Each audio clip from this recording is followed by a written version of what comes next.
How do you capture a high-value target when the whole world is watching? You create a masterclass in deception. The CIA set the stage with a single building as bait and filled the sky with 150 aircraft to create a deafening sonic shield for the helicopters to drop Delta forces. F-35s lit up the perimeter, turning night into day.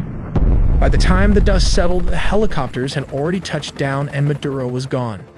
We'll also look at how the US uses the F-35 jets and its Navy to launch a large-scale attack, all in the video ahead.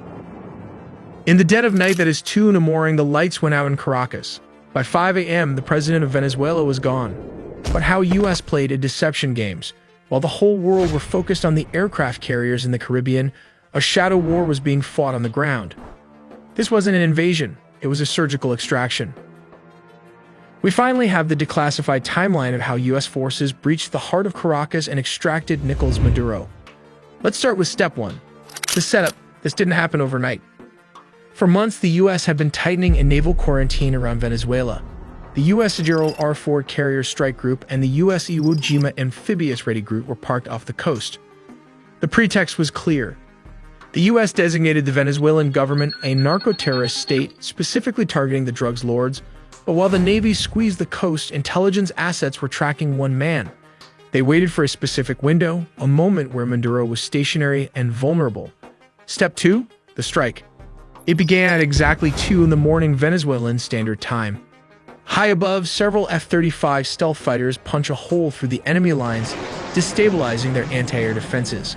Like these Russian S-300 missiles located all over the strategic high-value target.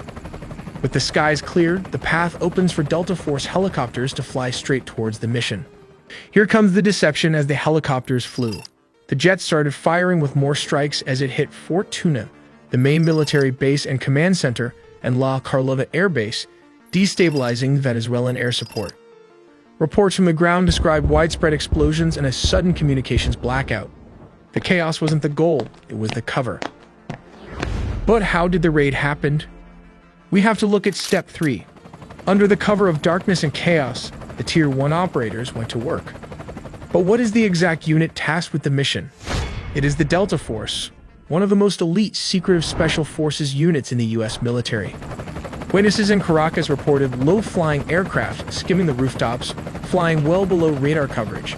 The team breached a secure compound believed to be a safe house within the massive Fort Tuna complex. Resistance from the Venezuelan Presidential Guard was swift but ultimately futile, as the helicopters lay cover fire. The operators moved with surgical speed, landing on multiple points.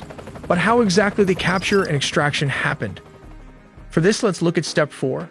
Specialized helicopters hovered over the objective to insert the assault team. While dozens of attack helicopters laid down suppression fire, the Delta Special Forces descended and started the search for the high-value targets. How did they find him? Simple. The CIA had planted spy inside Nicolás Maduro close circle. While back in the US, Delta Force built an exact replica of his safe house, rehearsing the raid until they could do it blindfolded. While operators breached the room so fast, his security could not even react to the situation as the sound of flash grenades disoriented the security guard. Using blowtorch, they caught him before he could even lock all the doors. Maduro's shock and awe froze him as Delta Force reached the compound. Nicolás Maduro and his wife, Celia Flores, were physically secured. This wasn't a negotiation.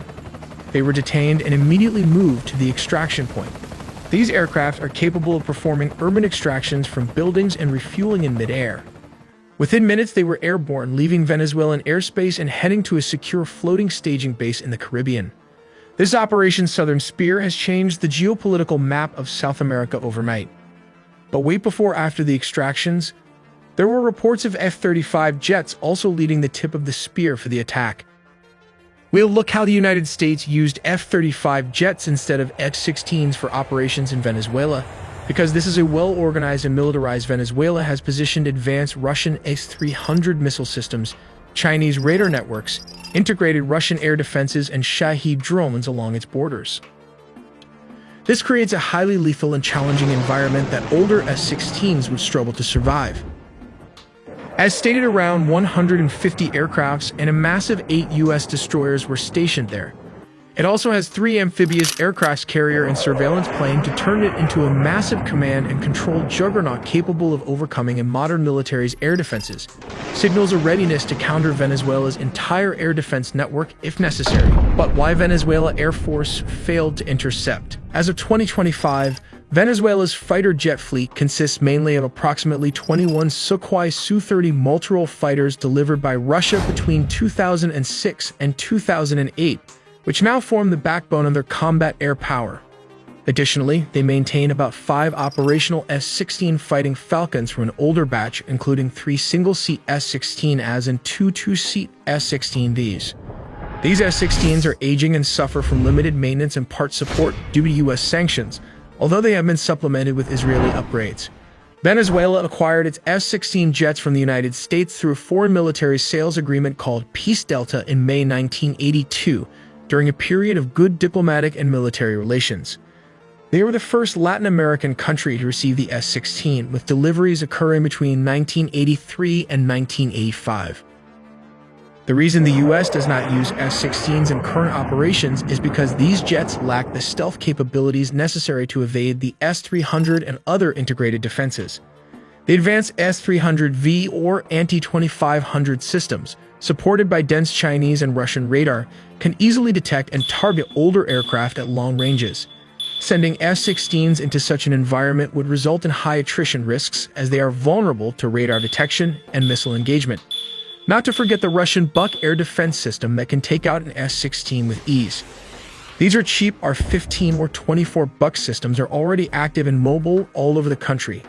Additionally, F-16s are less effective in contested airspace saturated with drones, especially the Iranian Shahed drones used by Venezuela for reconnaissance and kamikaze strikes. The F-35, however, offers crucial advantages. Its stealth design enables it to fly undetected or with much lower risk, making it effective against advanced surface-to-air missiles and networked radar systems.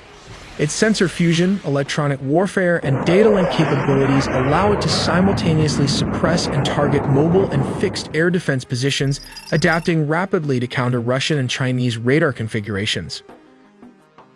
While the aircrafts took out the anti-air defenses Venezuelan military as a whole, this allowed the CIA and special forces to advance towards its target.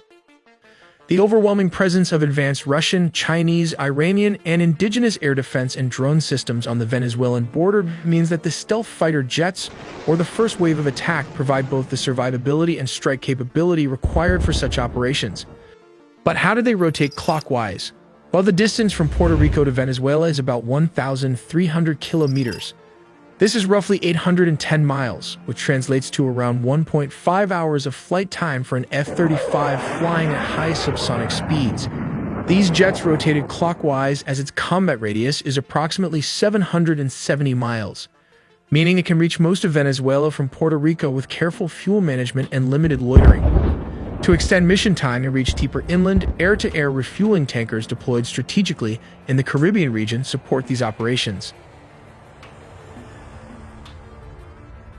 In situations requiring strikes within minutes, U.S. amphibious assault ships equipped with F-35Bs can launch jets rapidly.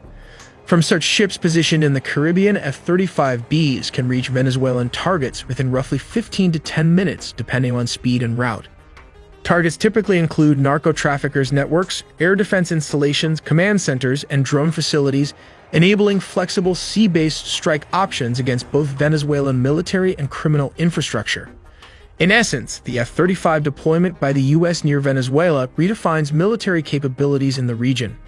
It combines stealth, advanced sensors, electronic warfare, and networked operations to overcome sophisticated air defenses and maintain persistent air superiority and rapid strikeability against a broad spectrum of targets in Venezuela.